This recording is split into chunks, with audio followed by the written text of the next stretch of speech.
Today we're going to look at triangles. To start, I thought it'd be fun to look at this clip from The Wizard of Oz. So this is when Scarecrow goes to the wizard, or Scarecrow's talking to the wizard, and he's talking about how he wants a brain. Where I come from, we have universities, seats of great learning, where men go to become great thinkers. And when they come out, they think deep thoughts, and with no more brains than you have. But they have one thing you haven't got, a diploma. Therefore, by virtue of the authority vested in me by the Universitatis Comitiatum e Pluribus Unum, I hereby confer upon you the honorary degree of Ph.D. Ph.D.? That's Doctor of Thinkology. Sum of the square roots of any two sides of an isosceles triangle is equal to the square root of the remaining side. Oh, joy, rapture! I've got a brain! How can I ever thank you enough? Well, you can't. So he says that kind of quick. Let's look at it again. Here's what Scarecrow says. He says the sum of the square roots of any two sides of an isosceles triangle is equal to the square root of the remaining side. Let's look a little farther at that to decide if he's right. So we'll start by talking about isosceles triangles. So we have different types of triangles, and when we're talking about isosceles or other types, what we're looking at is the lengths of the sides. So here I'm showing you three different kinds of triangles we can have. So the first one, you can see they're all marked differently, showing that all the different sides of the triangle are different. When this happens, we call it scaling. When two of the sides are the same, so that's up here on the upper right, we call that isosceles. Then if we have all three of the sides being the same, then that's called an equilateral. So again, we're looking at how big the sides are, and there is some correspondence to angles, that a scaling would have all three different angles, and isosceles would have two angles the same, and equilateral will be three. So we start by talking about them as lengths of the sides, but there is a correlation to angles as well. So all the same, equilateral, two alike, isosceles, and all different scaling. Then we can look a little farther at angle measurements. So all triangles have 180 degrees. Wouldn't matter what shape they have. If I have a 90-degree angle, which is right here on this blue triangle, then we call that a right angle. We could only have one.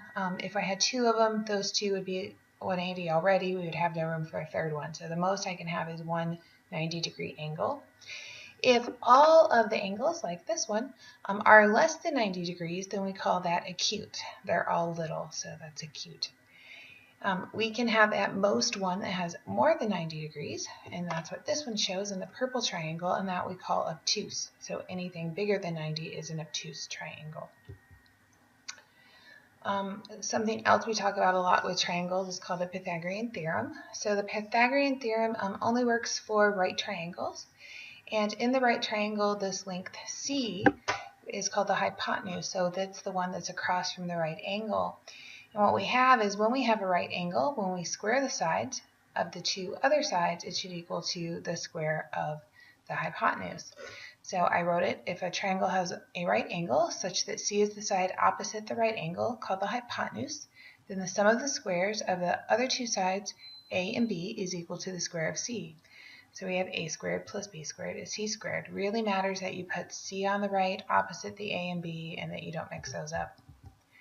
So an example, here's a right triangle. The sides are 3 and 4. The hypotenuse is 5. So here if I square 3, I square 4, that would add up to 5 squared. And that works. 3 squared is 9, 4 squared is 16, and that gives me 25. Most of the time what we do instead is have you find a value. So this one I said, let's find the value of C. So I gave you two sides, 16 and 12. Those form the base and the height. And I have a right angle. The opposite, C, is the hypotenuse. So I need to set up that 12 squared plus 16 squared is C squared. I square 12, it gives me 144. 16 squared gives me 256, which adds up to 400. When I take the square root of 400, I get 20. So there's my missing hypotenuse side. So we're going to do it again. This time I gave you an isosceles triangle. So I have two sides that are the same, 4 and 4, and the opposite side C is my hypotenuse. That's what we're looking for. So I'm starting the same way as did the last one. I square 4. I do it twice because I have two that are the same. So I have 4 squared is 16. 4 squared is 16. That gives me 32. Again, using your calculators, you get an approximation of the square root of 32 to be 5.66. All right, so I use that isosceles triangle on purpose because I'm going to go back and talk about the scarecrow again. So scarecrow said, the sum of the square roots of any two sides of an isosceles triangle is equal to the square root of the remaining side. Well, let's check that out. We had two sides, 4 and 4, so let's take the square root of each of those, because that's what the scarecrow said to do. And according to him, that would be equal to the square root of the remaining side, which is our hypotenuse.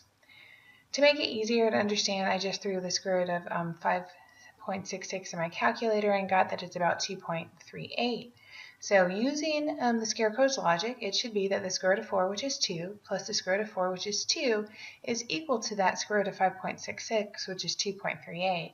You can see 2 plus 2 is 4. That's nowhere even close to what 2.38 is. So it looks like Scarecrow getting a diploma without taking classes really didn't work out for him. And that's why you guys have class, so we can teach you stuff so the diploma really means something when you get there. So let's go back in the right way, not using Scarecrow, but using real math, figure out some missing sides. So I'm going back to Pythagorean again. This time I gave you a base of 12, a height of 9, and I want you to find the missing side x. So same thing, square 12, square 9, that gives me a sum of 225. You can put that in your calculator, take the square root of it. It tells me my missing side is 15. Let's look at an application. So let's say we had a painter. He has a 13-foot ladder, and he's going to paint a house. I couldn't draw it, but let's pretend there's bushes around the house, which make us pull the ladder back so we can clear the hedges and place that ladder over them. So the base of the ladder is going to have to go 5 feet back to clear our hedges, and then it's going to angle over to touch the wall. So we want to figure out how far up this 13-foot ladder hits when I push it over to clear the hedges. So this forms a right triangle with the wall and then the ground. So we can let the distance up it goes be x. So I'll have that x squared plus 5 squared is going to be 13 squared. So the 5 won't change, the 13 won't change, but I'm looking for how far up am I going on that wall. So I leave my x squared in there. I squared 5 to get 25, and I squared 13 to get 169. So I subtract 25 from 169, it gives me 144. Again, use your calculator or you know your square roots, and I get that the x is equal to 12. So that ladder is only going to go 12 feet up now that we had to angle it so much to get past the hedges. Let's switch away from the right triangles for a while and find some missing angles instead of side lengths. So here, I just want to go back and say, remember, we always have 180 degrees. So as I go through these couple of examples, we're always trying to add up to 180, and we're going to look for the value of x. So since these add up to 180, I add 57, 54, and x, and that gives me 180. 57 and 54 adds up to 111. So I just subtract 180 minus 111. My missing side is 69. So I'm going to do it again, change the shape a little bit. This time I gave you 95, 23 in x. So I add 95 to 23, it gave me 118. I do 180 minus 118, and I have 62. So we're always going back to that 180 relationship. That's important, that triangles are always 180. So here I'm again, but I switched up what this looks like. So I gave you an outside angle this time. That 65 that's out there is outside, not inside the triangle, so it doesn't really add to the 180 the same way the last two problems did. So we really have two missing sides or two missing angles inside this triangle because you only know the one angle 37. I know I'm looking for x, but there's also another angle in there I don't know, the one that's attached to the 65. This 65 is called an exterior angle because it's on the outside. But when you look at it, that 65 sits on a line. So this line that's straight would also have 180 degrees. So I'm going to start by finding that angle that should be right next door to the 65 degrees. And what I know is that if I subtract it from 180, because that's a supplement, I would get 115. So now this inside angle here should be 115 degrees. So now I know I have 37, I have 115, and I have x. So I'm going to add 37 and 115 to get 152. I subtract 152 from 180, and that gives me 28. So you can pause this one, but I gave you the same idea, is I want you to find the missing angle that I labeled here. All right, so now let's step through it. I take that 130. I know, again, it's on a straight line, so that makes this 180 degrees as well. So I do 180 minus 130 is 50. So now my inside angle here is 50. I'm going to add 50 to 90 plus whatever my angle 1 is. That's going to be 180. 50 and 90 gave me 140. I'm going to subtract the 140 from 180 to get 40, and that's my angle 1 is 40.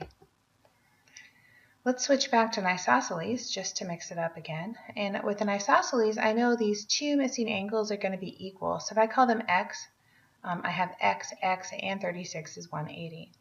So x plus x would be 2x, plus my 36 is 180. So I'm going to subtract 36 to get 144. So if 2x is 144, when I divide by 2, I can see x is 72. Okay. Just switch it up again. Let's go to a right angle.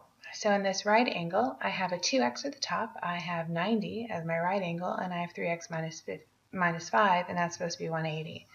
So I'm going to combine like terms here. I'm going to put 2 with 3, make 5. I'm going to do 90 minus 5 is 85. And then I'll just push that 85 over to the 180. I'm subtracting, I end up with 95. So this time I divide by 5 and I get x is 19. Well, we're not done. X is not the question we're trying to answer. We're trying to answer what the angles are, so I need to plug that back in. So in the top angle 2x, I have to do 2 times 19, which is 38. And then in this lower right corner, I have 3 times x minus 5, so 3 times 19 minus 5 would give me 52.